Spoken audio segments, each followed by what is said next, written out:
Wrapped in blankets and wheeled on stretchers, this was the scene at a Pennsylvania daycare. We have a CO issue in this building. Staff at Happy Smiles Learning Center in Allentown first called 911 this morning when a child mysteriously became unconscious. All of a sudden, he just collapsed.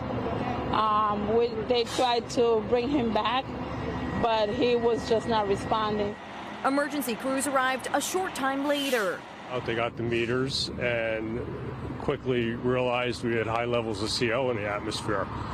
Immediately evacuated everyone from the structure. 27 children and 5 adults were taken to hospitals with carbon monoxide poisoning, according to officials. The utility company says the leak was caused by a malfunctioning heating unit and blocked venting system.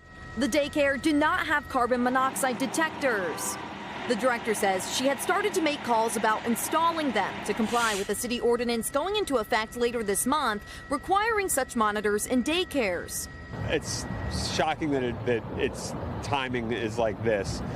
Allentown's mayor says he's grateful this reminder to get or check your carbon monoxide detector didn't come at a steeper cost, confirming tonight everyone is in stable condition. Thanks for watching our YouTube channel. Follow today's top stories and breaking news by downloading the NBC News app.